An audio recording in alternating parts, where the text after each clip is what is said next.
The people who look like they're losing in their 20s sometimes end up becoming the person everyone studies in their 40s.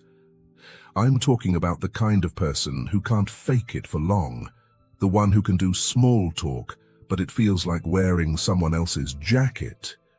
The one who gets told, "You're so smart," and still feels like they're failing at being human. They don't move in packs. They don't copy the blueprint. They're the friend who disappears for a while, not because they don't care, but because their inner world is loud and it demands honesty. Maybe this is you. Maybe you've watched people your age hit milestones like their speed-running life, career, relationship, social life, confidence and certainty, while you're stuck in a slower lane trying to figure out why success tastes like cardboard when it's not aligned. And the confusing part is, you're not doing nothing. You're thinking, you're feeling, you're processing. You're rebuilding yourself in private, then wondering why the world doesn't clap for inner work. Here's the tension nobody names. If your personality is rare, your environment probably isn't built for you. And when you're rare, you get misunderstood before you get understood. Early life rewards quick adaptation.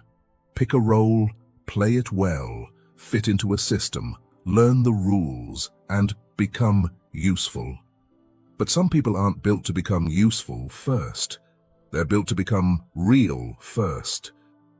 Carl Jung, the Swiss psychiatrist who basically gave language to the inner world in a way that still shakes people awake, talked about something called individuation, the long process of becoming who you actually are, not who your family, culture, or fear trained you to be. Jung didn't treat the soul like a cute metaphor. He treated it like a real psychological force that will push back if you ignore it. Individuation has a cost early on because it makes you less compatible with the crowd. If you're the type who can sense the unspoken stuff, power games, fake niceness, the say the right thing energy, then you also sense that you're expected to trade truth for belonging. And when you don't make that trade, people read you as difficult, intense, too sensitive, hard to reach, or full of yourself, even when you're just trying to stay sincere. So you learn to wear a persona. Jung used that word to describe the social mask we develop to function. The issue isn't having a persona. The issue is living inside it. If you're rare in temperament, your persona tends to be extra polished because you've had to translate yourself your whole life. You become good at looking fine while feeling unreal. And that can lead to a very specific kind of exhaustion, not burnout from work, but burnout from performing a version of you that doesn't match your insides. And here's the twist that messes with people. Early success can be a trap for the rare type.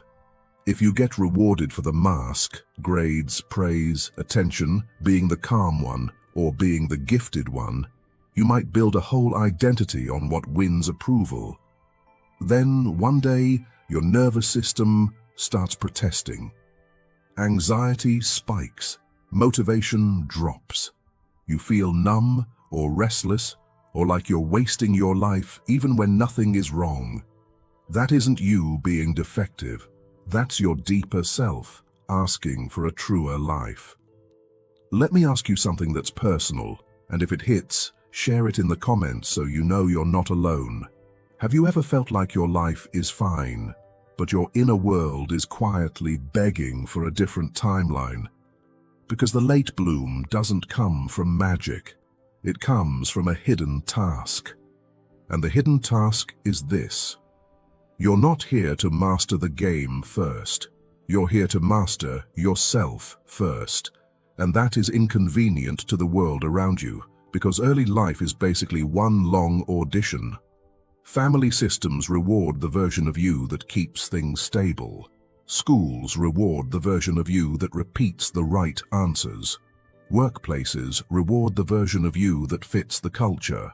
and social circles reward the version of you that keeps things light, smooth, and easy. But the rare personality, especially the one Jung wrote about through the lens of individuation, doesn't get peace from fitting in. It gets peace from aligning. That changes everything, because alignment forces you to notice what you've been doing to earn love. The role you took, the mask you polished, and the parts of you you tucked away because they weren't convenient. Jung's big contribution here is the idea that the psyche isn't just what you're aware of. There's the personal unconscious, your repressed memories, the traits you learned were unacceptable, and there's a deeper layer he called the collective unconscious, filled with patterns humans keep repeating across time. That sounds mystical, but it shows up in very everyday ways.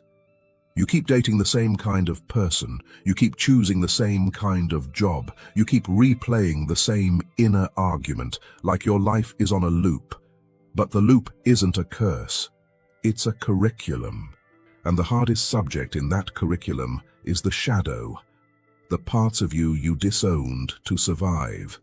Not bad parts, just exiled parts.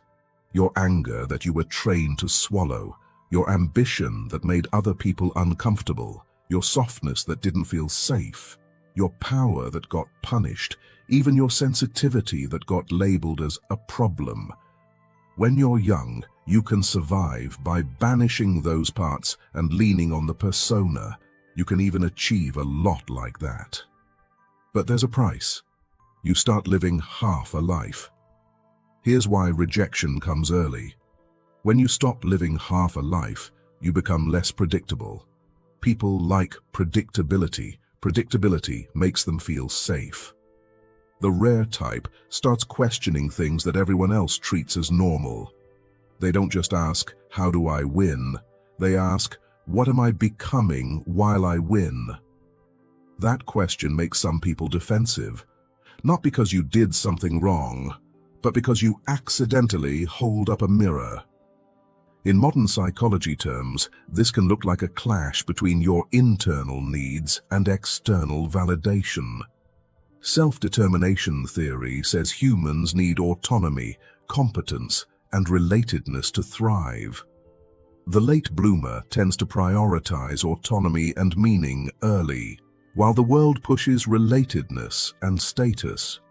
If you chase belonging by betraying yourself, your mind and body start sending signals. Anxiety, numbness, procrastination that isn't really procrastination. It's resistance to a life that doesn't match your truth. Attachment plays a role too. If you grew up having to earn closeness, being the good kid, the achiever, the peacekeeper, you may be hyper-aware of other people's moods. That makes you talented at reading a room and terrible at reading your own needs. The hidden task becomes reparenting yourself, learning that love doesn't require you to disappear. Spiritually, this is the initiation phase. Traditions call it different things: the dark night of the soul, the descent, and the wilderness.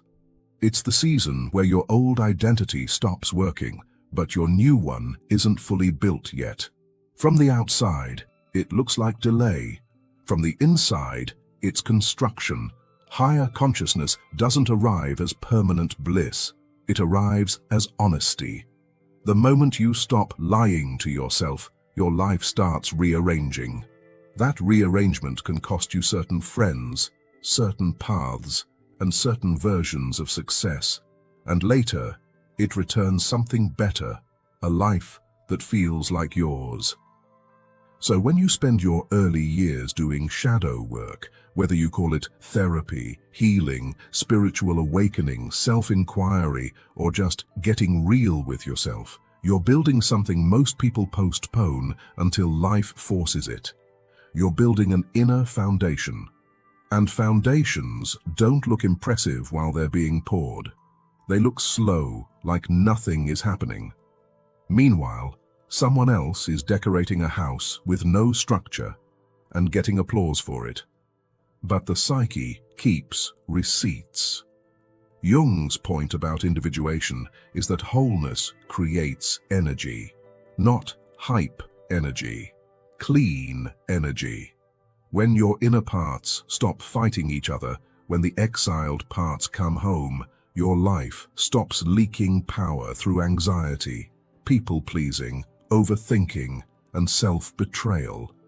That reclaimed power shows up as momentum. You become consistent without forcing it. You become decisive without needing everyone's approval.